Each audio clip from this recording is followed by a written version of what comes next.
Welcome to the Ports Garrison. Please like, subscribe, and share. Thank you. Greetings. Welcome to the Ports Garrison. I am Phil the Port. Now, we've all heard in all our lives that education is the key. Education is the great equalizer. Education is power. Education is the key to empowerment. We've heard all these fancy things. And so today, I want to share with you the recent presentation by the opposition spokesperson on education, Senator Damion Crawford, in his State of the Nation presentation in the Jamaican Senate, when he spoke of the state of education. Now, this is a very long video, very long presentation, and what I will do, I will share it in 3 parts. So at the end of part 1, you will get part 2, and then you get part 3.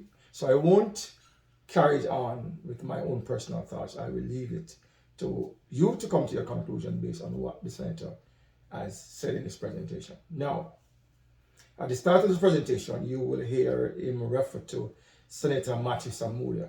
Now, without context, or if you didn't watch the entire sitting of the Senate, you'll be wondering what is he talking about.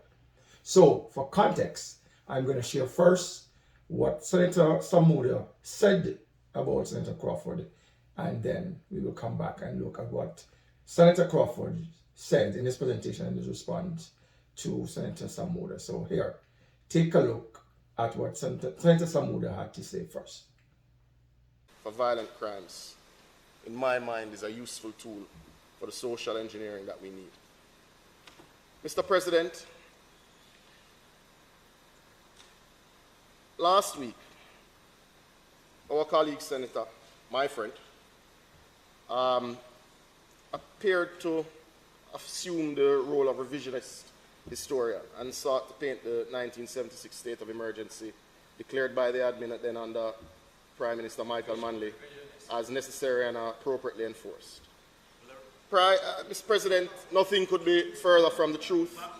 Mr. President, I caution my colleague and friend that he cannot and will not be allowed to attempt to rewrite history, Mr. President. It is important that the record be set straight. There was nothing just or appropriate about the declaration of the enforcement of the 1976 state of emergency. It was a corrupt and vicious abuse of power perpetrated by the then PNP administration on their political opponents and by extension the Jamaican people. Mr. President, as we fast forward to where we are today, and I think it's important, recently there was an attempt made to advance the World Cup as responsible for a decline in murders under the recently declared states of public emergency. In the context of major and consistent declines in murders in divisions over the past few years where the admin has declared states of emergency, for the opposition to now claim that most recent decline was due to a sporting event which is not held at the same time of the greatest number of murders in this country is facile, disingenuous, and ridiculous. Mr. President, I have reflected on the debate we had last week, and I bring to the attention of the Senate the comment recently made by the police commissioner about the uses of states of emergency. He said, I have not been anywhere where the people who live there say that they don't want SOEs. The only people I've heard say they don't want it are those people who do not live it. The commissioner is right, Mr. President. Law-abiding citizens support states of emergency as declared because they save lives, Mr. President. Mr. President, I put it to you, sir, that it's a stain on the conscience of the opposition. They have deprived the persons in the police divisions that were under state of emergency of this life-saving measure. But, President, the people will not forget, and we had to read it into the Hansard this morning. Mr. President, I now move into the main focus of my presentation: building resilience through sustainable green investments. Mr. President, we are either leaders or we are not. We are either advocates for sustainability or we are not. We are either climate change warriors or we are not. We are either defenders of the right of Jamaicans to have access to potable water, or we are not. This presentation seeks to recruit leaders, advocates, warriors, and defenders. Now, I must say that I love a really good debate. I like to engage in them myself. And for that reason, I love the cut and thrust of the parliamentary procedures. Now, here Senator Crawford responded to what Senator Samuda said, and then going on to make his presentation. Now, remember, this is part one of his presentation. At the end of part one, we will upload a video with part 2 and part 3. All right, so take a look, and then we'll come back at the end of the video. The cerebral hub of Jamaican democracy.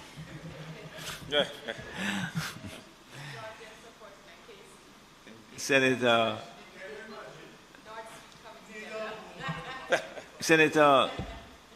Damion Crawford. Thank you. Thank you, Mr. President. The welcome for former Member of Parliament, Mr. Raymond Price, is indeed in order, and I join in welcome Mr. Price and thank him for his support. Mr. President, I stand here on my 4th presentation in the Senate. So I'll catch you. I have no intention to catch you, Matthew. We expect to, in short order, be in other places.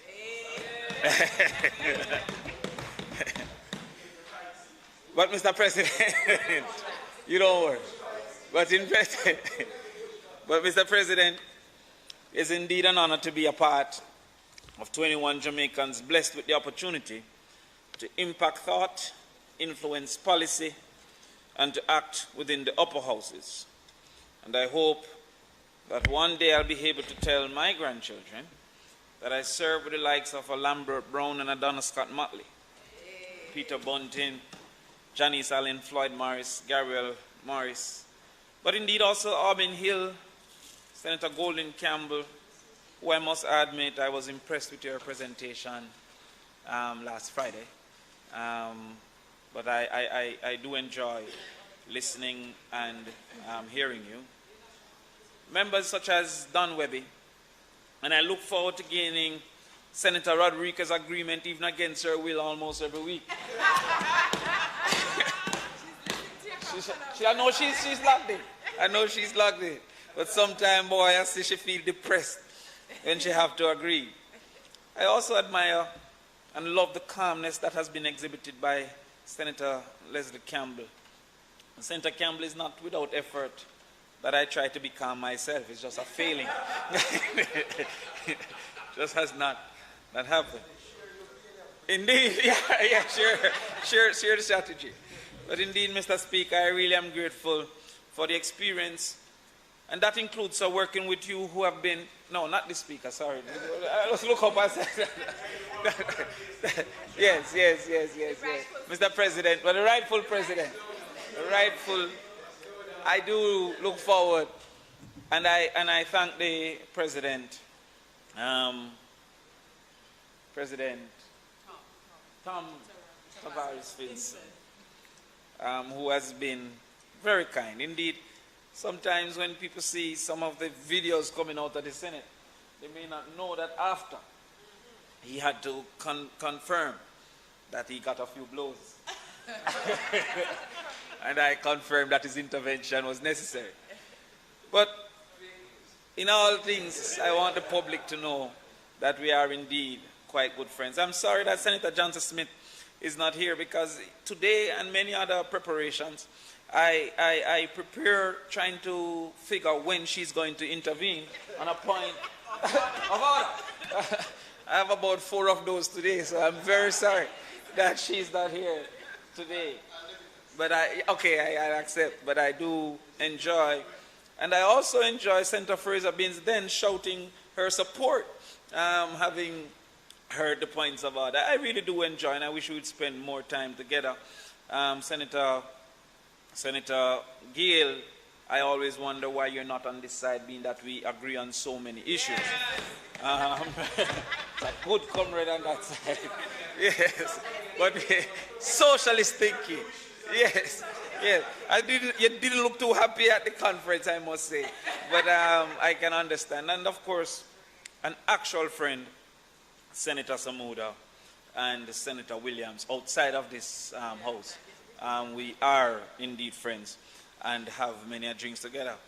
And my chess partner there sitting as one day butcher, sly as a fox, and we always have to prepare for where he'll take the debate. Mr. President, I would like to say to you, as I congratulate Matthew on his engagement as well, on his engagement. No, not yet. I congratulate Matthew on his engagement. I also must thank my family, Mr. President. My mother, who has become a social media expert. She finds everything that I say and everything that is said about me. So be very careful of what you say about me, because my mom will find it and then engage my sisters in a dutiful debate on essay-type conversations of what is the pros and cons of my utterances or utterances made in support or against. I love my sisters Georgia, Kerry, Cheryl, and Evelyn. And I also must thank my 52 cousins for their support. My mother have 11 brothers and sisters, so I have a lot of family. That is why when Matthew thinks that he can bully me, it can't work. My army is large. I have 52 cousins.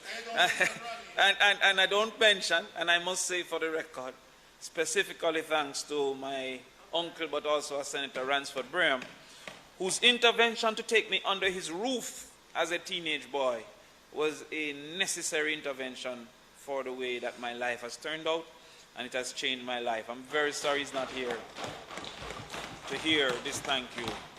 If Jamaica could get one Ransford Braham per family, it would be a change that we need. But until then, we'll continue to lobby for 1 degree per household. Mr. President, I also like to thank the staff, in particular, Mrs. Valerie Curtis and Captain Blake, and their entire team who have been excellent. Long may this beautiful picture of Mrs. Curtis be on the walls of the Parliament. I quite thank you. And those who are present, those who are the great chief supporters of the Red Nation, I'd like to thank you as well. I'd like to thank by name Rachel Thompson, Terence Muir, and Danishka Williams, who assisted in the preparation of this actual presentation under Code Red. I want to thank them, and I'm grateful for their confidence, and I'm grateful for those who have showed up. And in their own red, I look forward to making this presentation. I say again, Mr. President, that I was in the grill with Senator Samuda when he got engaged. Oh, you were there? I wasn't present. It was a big secret. We had a full conversation about going to Nigril. I invited him for a drink and then heard nothing. The next thing, in complaining about his lack of communication, I was told that he got married, that he was busy, that he got engaged. And he has been encouraging me since then, yes. Mr. President. Yes, yes. He has been encouraging me to join him in the engaged train. Yes. But I must be wary of his encouragement, because based on his use of statistics, Senator Samuda is suggesting that if I find a lady that treats me well for 2 weeks, I should immediately get married because of that treatment. He says, in 2 weeks, well, 2 good weeks might deserve another 2, but not an engagement. And what is worse is Senator Samuda is suggesting that even if I had a bad experience for 4 years, I should ignore that 4 years and marry this lady after 2 weeks. This is what he's stating under the state of emergency. Because in 2021, the first week of the state of emergency was 35 murders. an increase, Senator Bunting, of almost 37%. Senator Samuda did not use that week as a basis to cancel the state of emergency. Lo and behold, he's using this week as a basis of continuation of the state of emergency. Senator, using 2018. What I'm saying is, we've had that debate, and I will not delay myself too long in that debate. We can schedule over drinks that other conversation. But what I would also not take, Senator Samuda, is being chided for standing up for the Constitution for which we were sworn to protect. And if there is any revision of history, it is really being made by that side, and in particular the Prime Minister. I don't know Sir Major, is it Major Rocky Mead? Major General Rocky Mead very well. I can't remember having met him. But in truth, he should not have been put in the position to be publicly criticized. You were the ones who took the steps to put him in a position that it was not within the Constitution for him to be put in a position. Who should be chided is the Prime Minister of this country that has taken no less than 5 steps to abuse the Constitution for which he is the chief protector. No less than 5 steps. He's at constant war with the Constitution. Let me look at some of those. The pre-signed letters for the Senate was found to be unconstitutional, and having been challenged by one of those, that side, that was found to be unconstitutional. The NITS proposition was also found to be by the court unconstitutional, and again proposed by the Prime Minister. The Major General Rocky Mead's ascension had to be withdrawn based on the constitutionality of that. The probation that he proposed for the Chief Justice, Justice Sykes, had to be withdrawn. Justice Sykes himself had to fight for weeks to be appointed. And so the constant disregard didn't end there, because it continued with the states of emergency, which the Jamaica Labour Party continued to claim is not against the Constitution when the courts have found. They said it, and you know what is it? You know what's the problem? When they're having the conversation and the ruling is being stated, they say you cannot talk about it because it is being challenged.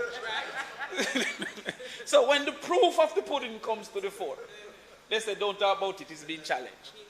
But it was clear, once again, stifle your right to freedom of speech. So where the concern should rightfully be is with the Prime Minister's constant abuse of the Constitution and constant disregard. I have no doubt that Major General Rocky Mead is a true servant of this nation. And he should,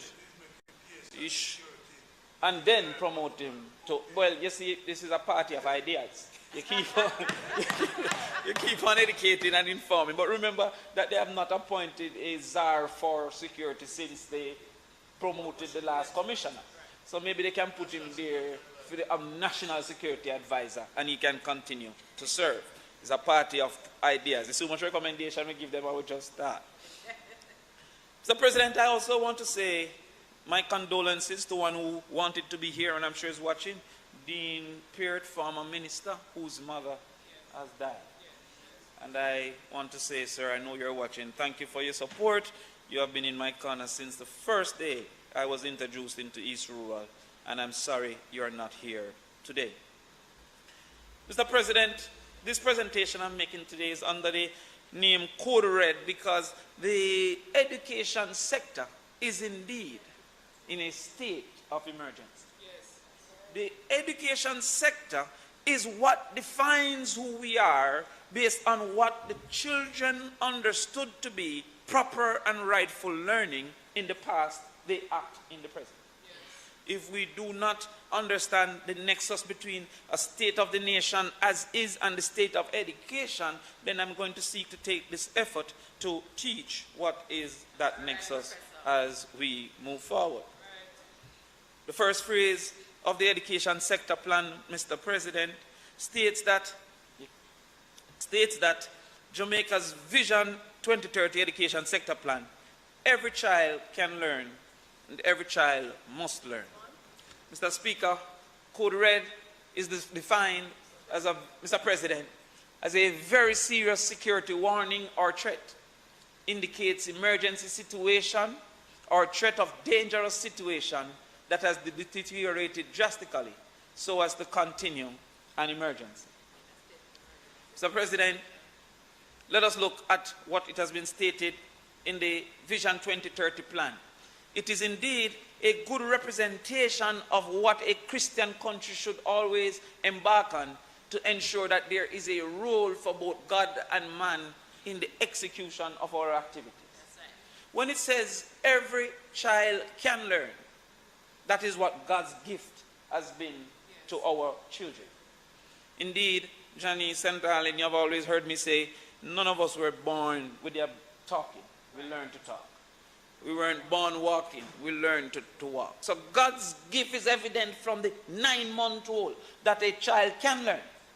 It means that, Senator Campbell, if our children were bright at 9 months, it is the failing of men why they are dunce at 19. If our children learn to walk and talk, then what is the reason they can't learn math and English? And so therefore, while God has taken and played his role, our systems have failed our children moving forward. I'm going to look at some of the failures that are happening within our system, and Senator Golden, I'm going to ask you please to look at some of the numbers that we're presenting, because you recognize, as you stated last week, it's an emergency situation. I'm going to start with PEP. At the PEP level, we found that 18,000 males, 17,000 females, approximately 36,000 children sat the PEP examinations in 2022. The number that was absent for whatever reason was only 2%, and that is not unreasonable because they might be sick or all of these things that went. So therefore, at this age, 36,000 or 35,292 sat the PEP examinations. So, President, a summary of the report will show that there are 4 categories that children would have been placed in based on those results out of that 2022. This is for 2022. And this is information produced in a report that was distributed by the Ministry of Education under the signature of Minister Favor Williams. Sorry? Grade 6 PEP results. So, what they have are 4 categories: beginning, developing, proficient, and highly proficient. And all students would be placed in one of those categories. The first 2 would suggest they're not proficient, and the second 2 would suggest they have achieved proficiency. So I will just take this time to give you a conversation, Sophie, of what these mean. Beginning students at this level demonstrate limited or no evidence of required competence necessary at grade 6. As specified in the National Standards Curriculum, these students will need intensive ongoing academic support in grade 7. Developing students at this level demonstrates partial evidence of required competence necessary for grade 6 level. As specified in the National Standards Curriculum, these students will need targeted academic support in grade 7. So therefore, those 2, both the beginning, if you may go back, Sophie, the beginning and the developing are not at the level that they are able to be left without additional support, Senator Samuda. The other 2 are now the ones who have gained the proficiency. And here it says students at this level demonstrate adequate evidence of the required competence necessary for grade 6, as specified under the National Standards Curriculum. These students may need minimal academic support or extended learning activities. So even though number 3 was said to be proficient, they still were not able to be independent, needed some additional support at that level. And the final, which is highly proficient, students at this level demonstrate an advanced level of competence necessary at grade 6, as specified by the National Standards Curriculum. They may need extended learning activities at grade 7 because of their abilities. They make them do more things and you do whatever. So what we have found was the results. I'll now have them put forward for you. In mathematics, Senator Golding, 17,307 or 49% of our students did not achieve proficiency. In mathematics, 17,307 or 49% did not achieve proficiency. You see the results here? It is taken almost 8% of our boys was at the beginning stage and they're in grade 6. And an additional 46.8% of our boys was at the developmental stage. So therefore, at the mathematics, 17,307 were not proficient going into grade 7. For social studies, 16,401 or 46% of our children did not achieve proficiency. 16,401 did not achieve proficiency. In sciences, 16,249 or 46% did not achieve mastery or proficiency in sciences. Remember, the proficiency have a lower level proficiency and the ultimate level of proficiency. They did not achieve not even the lower level, level 3 of proficiency. And in language arts, 8,063 or 23% did not achieve proficiency in language arts. You see, there's a thing about numbers, that when you come from these 16,000, the 8,000 don't sound so bad, like, well, that's not so bad. But 8,000 of our children. Senator Campbell, if we start at 8,000, I would have said 2,000 or so bad. But because we start at 16 and 17,000, did not receive minimum proficiency moving forward. Now, Mr. President, would you believe in the same report put forward under the signature of the ministry and the signature of the minister, I quote, the minister said, based on the students' performance, it is evident that education system at the primary level is moving in the right direction. Mr. President, what we have just highlighted here could not lead to a conclusion by a minister that education, at best, it shows that education is still in crisis. But it cannot suggest that it is moving in the right direction when 17 and 16,000 of our children was not achieving mastery.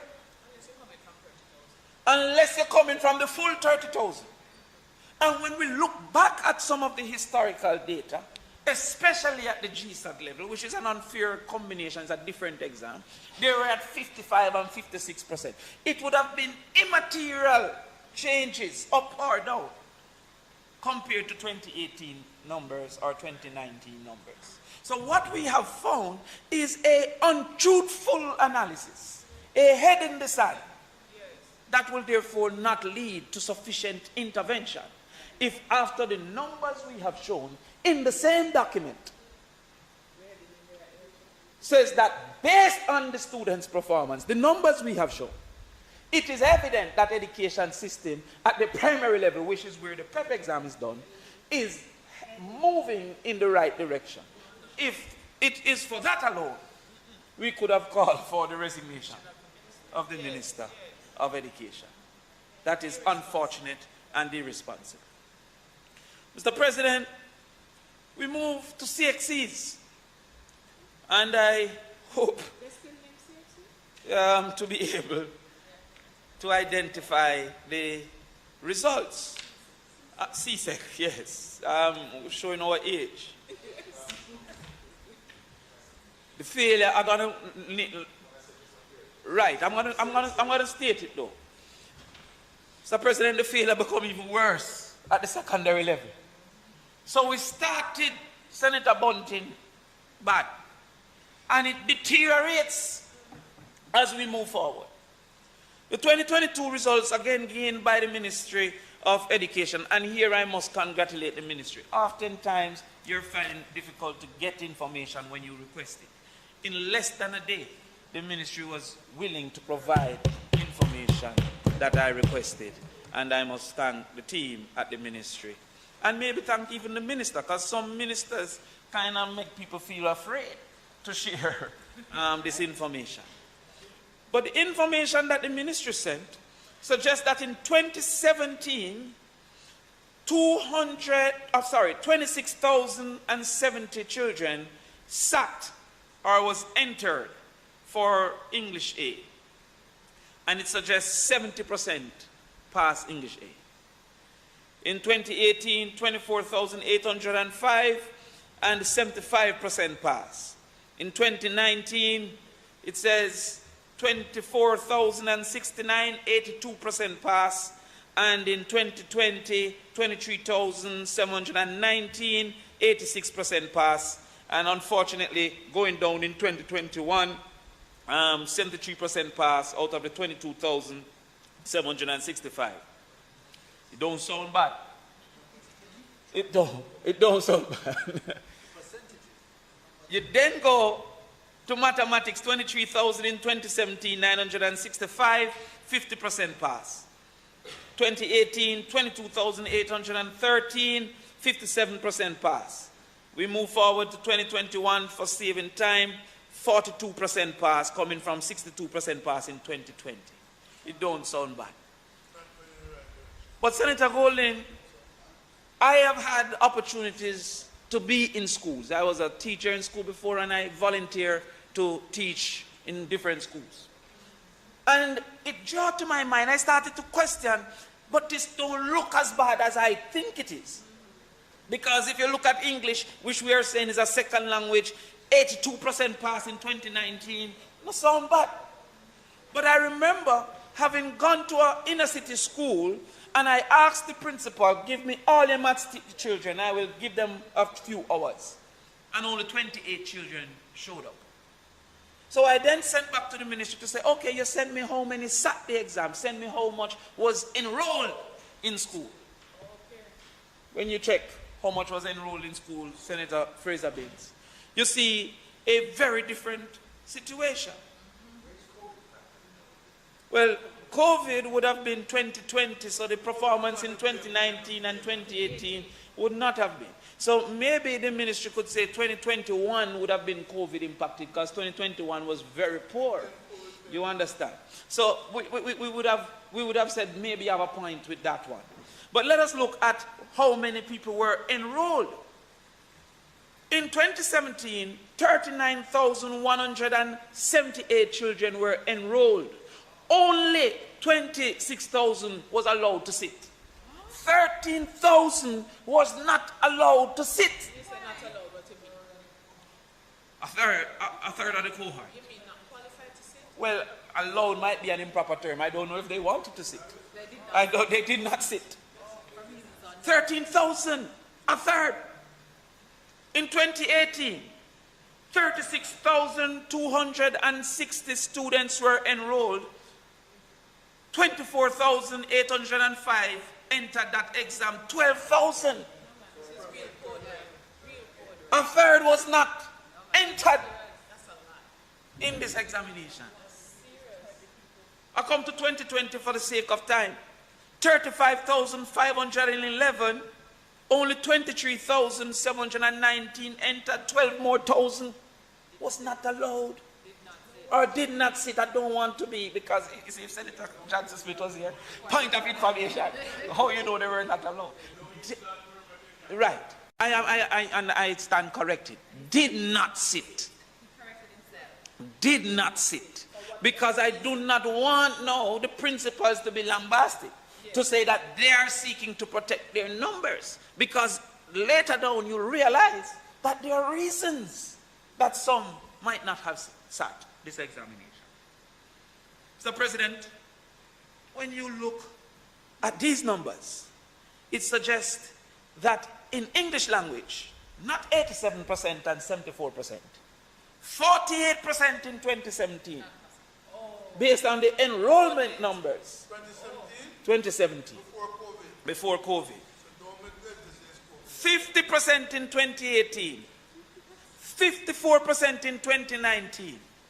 In the belly of COVID, 57%, and in 2021, 42%. This is an emergency situation. But you don't see the level of the emergency until you look at mathematics. In 2021, 36,748 students were enrolled. Only 20,348 sat the exam. Not passed the examiner. Sat the exam. Of those total enrolled, 22% passed mathematics. Of the enrollment numbers, 22% pass what is a key subject of logic. No wonder our children are incapable to reason. 2021. Well, I don't know, they may blame on the opposition. But the lack of logic and reasoning may be why you have some people who commit a murder and don't recognize the finality of their actions. Incapable to see and solve forex.